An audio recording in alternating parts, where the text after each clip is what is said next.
Blog Talk Radio.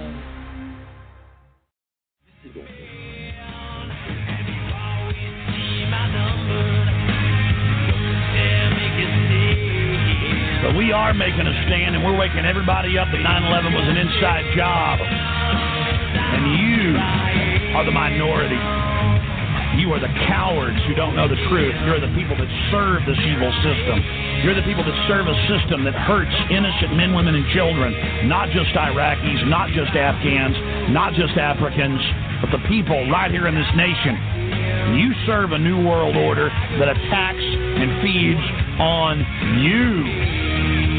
And I'm here to tell you that you will be defeated.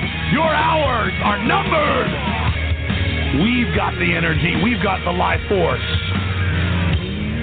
All you've got is evil backing you up. All you've got is greed and liking to look at yourself in the mirror. Because deep down, the New World Order is a pot-bellied, chicken-necked ninny. And all the armor and all the weapons are nothing. You are nothing compared to good. You are nothing compared to life. And you will be defeated.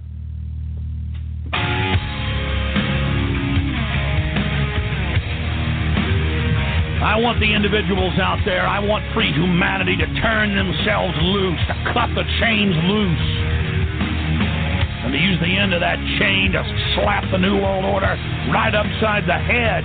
You've got the power. You want to know who's going to defeat the New World Order? It is you. You're the individuals that are going to be able to defeat this system. You're the individuals that are going to be able to take down the New World Order. It doesn't matter if Ron Paul wins. It doesn't matter if they rig the election. What matters is that we're starting to stand up. We're starting to move. We're starting to find our legs. We're starting to build our muscle. We're starting to realize that we do have power, and we can work together, and we can take action, and that the naysayers are a pack of weak liars who have never had any successes in their life and who are upset and frustrated to see us beginning to have victories against tyranny. They don't have any respect for themselves. They don't have any vision, and they don't have any will. And they sure don't have any of the power that shines out of God's soul and energizes all life in the universe. They have wed themselves to death, and they will crumble, and they will fall, and for eternity we wed ourselves to life, and to everything good, and everything that flows from it. All right, everybody, how you doing? My name is Joseph Gibson. How you doing tonight? I'm broadcasting from Greensboro, North Carolina. This is not my usual show time. I usually broadcast Sundays and Thursdays at 6 p.m. Eastern Standard Time. But I just wanted to come on tonight, just real quick, and do a quick show to, the incident that happened last night in Dallas, Texas, and anything else that's on anyone else's mind. And people need to know this, whoever tunes in or is logged into the chat room. Like I said, I'm usually on Sundays and Thursdays, and my show is always open mic. I always take calls. You're not screened. I don't put you in a little room there like other blog talk shows and ask what you want to talk about and then block you. I don't do that. And last night was a very special show, big show actually, where we had members of the Republic on. And I want to thank my supporters from all over the country. We had about 15 callers that called in and gave their opinions. That was great. So it was a great show. It really was. And I want to thank everyone that participated. And like I said, I didn't advertise this program. This was a spur-of-the-moment thing. I had a little extra time, and I wanted to put this show together. And all these shows are always archived on the Internet. So if you have a story, comment, or something you want to share, then by all means, you're always welcome on this program.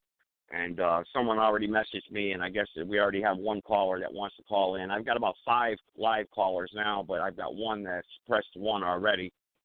So that's area code 818. Go ahead. You're live on the air. You should be unmuted by now. 818, go ahead. You're on the air. Hi. Thanks for taking my call. Listen, before I tell you the topics that I wanted to bring up, I just want to make sure I understand how your program works. Sometimes on Blog Talk Radio, when a host gets proven wrong or cornered or whatever, they get emotional and hang up on you. Are you pretty good with giving callers lots of time, or how does it work? let's put it this way. I would, as long as you're not calling me names and disrespecting other people, I'll never hang up on you. So if you want, go back and listen to some of my archive shows. Believe me, I've had some calls where, yeah, hey, we're going to disagree. That's fine. As long as we're polite and we don't, disrespect or do something silly or make any silly, non-essential threats, yeah, I'm not going to hang up on you. You don't have nothing to worry about here. I'm different than all the other shows. I appreciate that. Actually, listening to what you said so far and what you're telling me now, you do seem to do the good radio one-on-one. On Blog Talk Radio, they do a lot of strange things like make callers wait on hold, give callers little time, hang up on them pretty fast if they don't agree, and then randomly play a random top 40 song because they think that's more entertaining than the debate they were having. I can't stand that. I can't stand it. I disagree with it. And believe I've actually called other shows and told them I'm a radio show host too here. And listen, on this show I've had the former president of Canada here on this program. Oh wow! I've called the White House. So yeah. So I've had this show is pretty much I be honest with you, sometimes I couldn't handle the bandwidth. Sometimes I even crashed the show because there was too many people trying to log in. Yeah. So, but anyway, what's on your mind? Go ahead. Don't get me wrong. Playing a top 40 song is fine, but if you got a news debate program and you got a good debate going and it's entertaining, why would you stop it to play a random top 40 song? You know what I mean? But anyway. No, I agree with you 100%. But you seem like you're well spoken. I mean, you'd be more interested in calling in on one of my my nights are 6 p.m. on Sundays and Thursdays where I have all my supporters and listeners on, and you'll have about 50 live callers on the line. Not all at once, but you'll have, callers that will want to participate and, hey, debate you, talk to you, or just talk about the subject at hand. But anyway, go ahead. No, I didn't mean to cut you off. No, please, not at all. You've been very polite and friendly. Well, thank you for the kind words, by the way. So my name is Bobby in Los Angeles. I am the greatest caller in the history of radio, for the record. That's good. Political topics if you want, or I got another topic that I really want to bring up that has nothing to do with the politics probably in your program, and it's completely random. It's your choice. You want me to go the political route or go something? Well, whatever you feel more comfortable about talking, it's up to you. Without you, there is no show. So go ahead. Okay, cool. I like them both. Here's what I'll pick. Am I the only one that thinks it's morally wrong to put a guy in jail and mess up his life because he was with a woman who was under the age of consent? I agree with you 100%. I agree with you. You're not going to debate me on that. I believe that a man who is 19 years old and he's dating a girl that's 15, and you're going to put him in jail and label him a sex offender for 10 years and ruin his life, that's absolutely disgusting. That's wrong. What if the guy was not 19? What if he was like 25 or 26 or 30 or something? Well, okay. Well, give me a better scenario. What's the age of the girl? Pick a number. She's past puberty, so she's not a child. And I'm not saying it's okay to have sex with children. That is immoral, wrong, disgusting, and nasty. But there's a certain point when a girl goes from child to woman, and usually it's well under 18. It's about when you're in high school, I suppose. I agree. I believe some women. I believe some women. Yeah, I believe some women at the age of 15, okay, that's borderline for me. But 16, 17, 18, nowadays, look, I don't have a problem with that. I really don't. Not even nowadays. No, it's not even nowadays. It's been like this historically. Men used to marry women much younger, actually. And actually, that's not the only thing that's questionable about this law. What's also questionable is the consistency. In most states, it's legal to be with someone 16. In some states, it's 17. And in some states, it's 18. So they're not even consistent. They will make it seem like it's wrong in one state and it's okay in another state. How is that fair that a human being goes to jail for something natural, like having permission to be with a woman, and then a guy in another state does something similar and he doesn't go to jail? How is that logical or fair?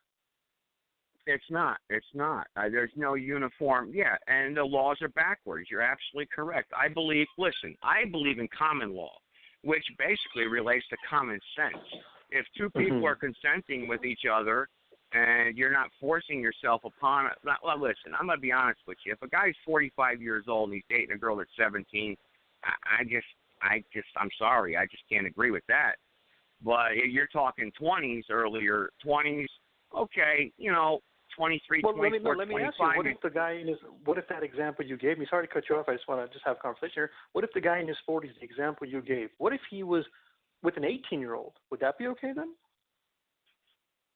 Oh, boy, that's a toughie. I would say, when they, even obviously logically, when a woman becomes 18, 19, 20, 21, they're fully mature and they're able to make real logical decisions, especially relationship type of decisions. Are you sure about that? I mean, because then now that's a little bit of a contradiction, because then you're saying that everyone under those years that you gave is immature, and then when they turn those years, they magically become mature. You know there are people older than that who are not mature. Well, that's true. That's true. However, yeah, I don't have a daughter, so I can't say, but I have sisters. So by judging by what's happened in my life and my experience and what I've seen through women, I have to say that's my opinion, even though it's contradictory to what you may believe. I just have to say, in my opinion, anything under the age of 17, I believe they're just immature. Yeah, and I respect that opinion. So when I say that some people over the numbers you gave, 19, 20, 21, are immature, what I meant was there are plenty of people older than that who made bad relationship choices, who were with the wrong person, who regretted it, things like that. So you can question, were they mature, were they not? That's a matter of an opinion. It depends on what your criteria is and who you're questioning. But let's say someone does decide to be with someone under those years, okay? They make that decision, and the woman makes that decision, and she doesn't regret it, and they're happy. There's no issue. They're cool with it. Do you think at that point, since it's your opinion that it's not a good idea, the guy should go to jail then? No, I do not believe he should go to jail. I don't believe a crime has been committed. No. Because like you said, it ruins that individual's life for the rest of his life. Why? Because of something natural that maybe society doesn't agree with, which, look, we have to have some sort of laws, otherwise we're going to have anarchy. But to ruin his life, no. Right. I agree with you there. So I'm on your side. If I would question if a 45-year-old guy is with a 17-year-old. I get that. If I had a daughter, I would not want that. I would want her to be with someone closer to age, and I would not be for that. And I question that. But if a 45-year-old is with a 17-year-old or 18-year-old or 19-year-old, if they make that choice and they don't regret it and they're happy and they're mature enough, they know what they're doing and stuff, at that point, should the guy be in jail? I know it's a hypothetical, but I don't think in general every guy should be put in jail. Now, there are some people who are not mature enough at 17, 18, 19, who may look like kids or who act like kids. I don't know so much for 18, 19, 17-year-olds, but let's say they are. Take it case by case. I don't think it makes logical sense to paint a broad brush and say everyone under this number is immature, looks like a kid, can't make mature decisions, and then when they reach this number, they magically turn into a woman and they magically become mature enough to make a decision. It doesn't make logical sense. Agree. I'll agree with you there. I agree with you there. But how do we change that? How? Now, obviously, you're well-spoken, and there's a lot of people that agree with you, most likely. So how do we go about changing that as a people? You're from Los Angeles. I'm here in North Carolina. How do we go about changing that? Okay, so first can we have some consistency? Even if you disagree with me and you say, you're wrong, this is sick, this is madness, it's not right, at least have consistent law in every state. Don't say it's right in one state and wrong in another state. Either it's right or it's wrong, or you go case by case if you want to go case by case. But don't say, well, in this state, it's okay at 16. This one it's 17, and this one it's 18. That doesn't make sense. You know what I mean? So at least you just made an interesting point. Case by case. Every individual case is different. We're all different. None of us are equal. That's an interesting point, and that's what we should go by, case by case. Sure. But the counter argument to that is, and I've had people ask me that, they'll say, well, how do you determine who's mature and who determines it? And that's a little bit tough one, because when you start going down to the gray area, 12, 13, 14, which is very gray, because that's when people go from child to adult. I think puberty hits around, 11 to 14? For women, I think it is. I don't know exactly. I agree. 11, 14. In rare cases, it would go under that. Yes. Okay, so it's a gray area, But then my argument to that is, if you cannot even agree 17, 16, or even 15-year-old are not kids, they're women, what is the point of debating 12, 13-year-olds at that point? You know what I mean? At that point, it's just become a pointless argument. So it's like saying, if you can't even agree a millionaire is rich, what's the point of debating if a $250,000 a year person is rich? You know what I'm saying? That's true. That's true. I do think that there's nothing wrong with going case by case. Now, I'm curious what your opinion is, because this is a tough one. What about those who say, how do you determine who is mature? Who determines case by case? Well, then I'm going to, okay, before I answer that, because I've been waiting for you to finish, because I don't like to interrupt people, but... No, please. Go ahead. You can feel free to interrupt me. Where do the parents come into play here? I mean, how long do you think a parent should have a say-so, like you just said? If you had a daughter, blah, blah, blah, blah, you'd be uncomfortable, blah, with this, that's great. That's a good father. But how far do we go? I mean, how much control should a parent have over a female or even a male? How far do we go? At what age do we break away where the parent doesn't have any say-so anymore? Because, we have children today, I'm my own person. Yeah. But yet you're living at home. You don't know how to pay your own bills. You can't even wipe your own rear end yet. But yet you want to go out and do this and do that and stay out all night. You know what I mean? So where do we draw the line there, if you don't mind me asking? Okay, but you know what? No, that's fine. And by the way, please interrupt me anytime. I'm not one of those anal people who says you cannot interrupt me. We're having a conversation. There's give and take. I'm fine with that. It's fine. You ever see? I see many radio hosts. They'll interrupt you, and if you interrupt them, they don't like it and they hang up on you. It's not a strange thing some radio hosts do, by the way. But you seem very open and respectful, so I appreciate that, and I thank you for that. Anyway. Well, like I said in the beginning, sir, without you, there is no show. I mean, I can talk to myself in the mirror instead of paying for this show, So a lot of parents are actually big-time hypocrites on this, and I'll tell you why. Most parents will say, like what you said, they're still living under my roof. I'm their parent, and they're right. They are the parent, and they are in charge of their child, rightfully so. But how many of these same parents, think about this logically, how many of these same parents let their daughters dress like whores as a cheerleader, or let their daughters dress like a whore on prom night, or they know what happens on prom night, you go to a hotel and have sex? How many of them let them have boyfriends at 13, 14, 15? Hey, Dad, I'm going out on a date. Okay, be back by 11. They're going to maybe kiss or do something on the date. It can happen. Now, not everyone does these things. Some daughters have good values. Some sons have good values, and they don't do bad. I shouldn't use the word bad, but they don't do sexual things, and they keep it clean. But not everyone does that. And lots of parents, have you ever gone to a mall, for example, and you'll see a mom walking with her daughter, and the daughter is wearing the shortest of shorts? It happens everywhere. Sometimes I wonder to myself, these are the same parents who say, I want my daughters to be pure. I want them not to be treated as sex objects. I want them to be respected. And then they don't mind if their daughter dresses like in a sexual manner or has boyfriends or is a cheerleader or, have you ever gone to a sporting event where there's volleyball players or there's a gymnast? Have you seen what they wear? I know agree with you 100% there. See, I can't debate you on that either. I agree with you 100%. The daughter's got a pair of shorts on that have a saying on her ass, that makes you look at her ass. You're absolutely correct there. And then it's like if a guy dares checks her out, oh my God, you're a pedophile. How can you check out a woman? That's not it. She's a child. Leave her alone. You're not. I shouldn't say leave her alone. You're not bugging her and stalking her, hopefully. But it's a lot of hypocrisy. People have to decide once and for all because people get emotional on this.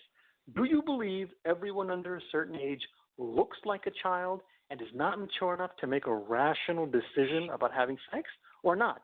And if you truly believe that, do you think that all magically changes once they reach the number 16 or 17 or whatever the state law is, 18? It doesn't make logical sense. And then there's these other factors. Let's say somebody murders, God forbid they murder somebody. Someone under 18 murders someone.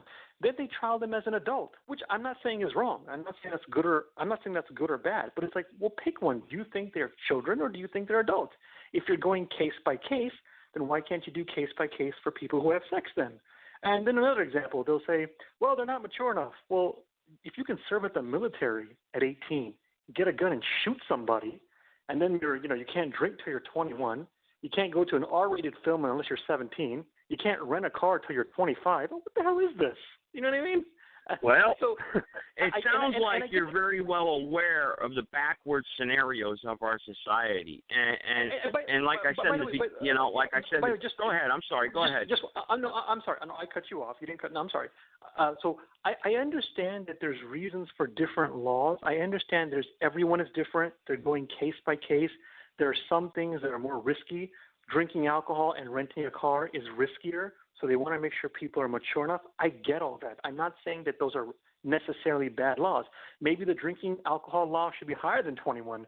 Maybe renting a car should be higher than 25. But I'm just saying when people bring up the point that they're children, they're not mature, a lot of people are not consistent and they contradict themselves on this. And that's the point I want to make on that. Absolutely correct.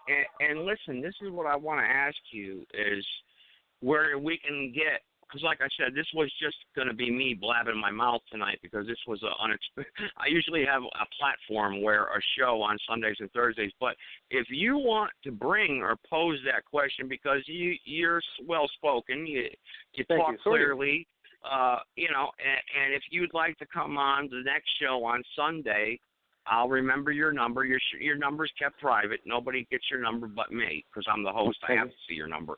Come on Sunday at 6 p.m. Eastern Standard Time, and we'll revisit this subject, and I'll have, a lot of listeners here who will chime in and maybe argue with you or agree with you. That would be That would be great. I actually want someone to debate me because, one, I want to change minds, and two, as you know in radio, radio is a lot more entertaining and informative when there's honest debate. If you have someone that will disagree with me on this, that should be a great program, man, to be honest. I think. That's great. And I'll invite you. I'll remember your number, and I'll make sure, because I'm going to be honest with you.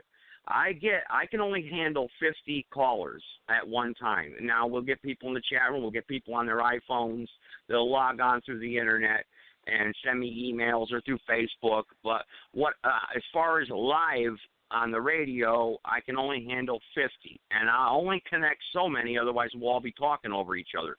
But I will connect you, and we'll pose this question. I'll say, I'll open it up, and you'll have probably a couple thousand people here who will listen to you and want to chime in. And if you go back and listen to a couple of my archive shows, you'll understand where I'm coming from, because I'm not like these other phony blog talk radios. And I'm not saying every single one of them, because there are some good ones out there, okay? Understood, yeah, you're right.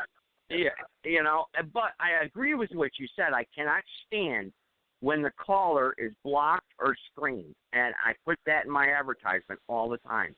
I don't like that. I don't like it because it's phony. Like you said, it's phony.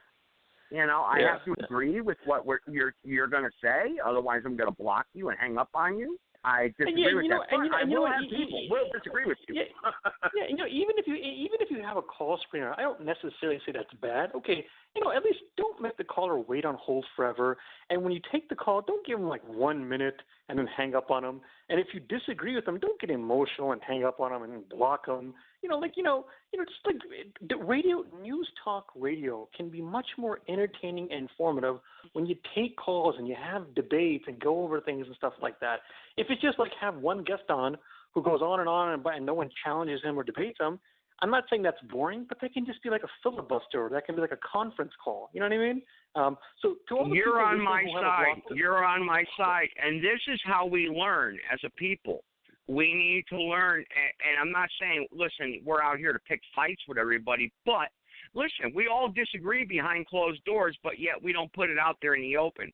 And that's where we run into problems. And like you said, that would be great. I will have people on the program who will debate you and talk and disagree with you. I know it for a fact. I've been doing this now for a year and a half, and I've built up quite a crowd that likes to call in. And I have one guest, actually, who's probably will have it out with you. Man, if you can set that up, man, if you can set that up, that'll be a lot of good radio. That'll be really good radio. You have my word. You have my word as a man and as a blog talk radio show host. I will be programmed in for Sunday. You call into this number, 6 p.m. Eastern Standard Time. Now, I do an introduction like I did tonight, and after that I start taking callers, okay? Okay, sure. Another thing, by the way, it's your program. I know I've already taken so much time. If you want to end the call. Well, I only have about 5 minutes left. I only have 5 minutes left, but go ahead. You got a couple minutes. Go ahead. No, that's fine. No, I had a couple of other topics I wanted to bring up, but that's okay. If you got 5 minutes left, I know I can't hog your program. It's not polite to hog your program. So if you got 5 minutes left and you want to wrap it up, I completely respect that. There's no negativity about that from my side. Bring it up on Sunday. Listen, I run 90 minutes on Sunday, 90 minutes. And I promise, I'll connect you. You have my word as a man, and that's all I can give you, and I will connect you. I have your number, and like I said, this was only going to be a quick advertisement show to talk about certain things, but hey, you gave me something to chew on for Sunday, and I like that. Sure, Thank you. Okay, so, thank you. So listen, to anyone listening right now, this radio host, I just tuned in, this is how you run a radio program. Anyone out there who hosts a blog talk radio program, learn from this guy. Look at the way he does it. This is like what I love about radio. This guy right here, man. North Carolina is representing Blog Talk Radio great tonight, or in general. So anyway, thanks for your time, man. Thank you very much, sir. Thank you. And you have my respect. You have my respect also. And you're a guest who speaks his mind, who's not shy either. And that's how people need to be. So people need to take a lesson from you also. Call in. Speak your mind. You know? Well, thank you. So thank you for your time. You were very nice, respectful. My name is Bobby in Los Angeles. I am the greatest caller in the history of radio. I appreciate your time. You were very nice, respectful. Thank you so much. I hope to hear from you on Sunday, brother. Hope so. I'll try to call on Sunday, man. Thank you. Take care. Thank you. All right. Well, hey, listen, guys. I'm going to go ahead and mute him because he had to say what he had to say. But listen, that was very interesting. I wasn't expecting that. I've got about 3 minutes. I had a little agenda here that I wanted to talk about, but at the same time, everything happens for a reason, and I hope this gentleman participates on Sunday. It's going to be very interesting, actually. With the callers I have and the supporters I have, I know may spark a little debate here, or at least a great conversation. He said he had some other subjects that he wanted to talk about. I know I only programmed the program for 30 minutes tonight, so otherwise he and I probably could have talked for the next 2 hours, and that's great. And I have people that call into the program that do this, and I appreciate what he said. He's right. Without you out there and the people in the chat room tonight, I know I got some guests in the chat room, and I know if you're only a guest, you can't participate. You can only listen, which that's okay too. All right, but you know, all I got to say is this gentleman left me a little speechless here, and I can't wait till Sunday, and I'm going to think about this, chew on this subject, and I'm sure he's got some other topics. I may disagree with him. Maybe he and I can go battle this out here and debate this. I hope he looks at a couple archive shows we had and understands how I run my program. He got a good lesson tonight, how I run it, and he likes it. So, hey, maybe we got another supporter that'll chip in, once a week or twice a week and, check in with us, or maybe he has a problem or a story or a friend he wants to talk about, and that's what we do on this program. And that's why it's called Understanding the Times in which we live in today. And I know we've taken on a lot of individual personal cases that were emotional also. We'll touch base on that, too, in the next coming shows. Anyway, I just got the cue. I've got about 30 seconds left, so God bless everyone out there, and I can't wait for a Sunday show.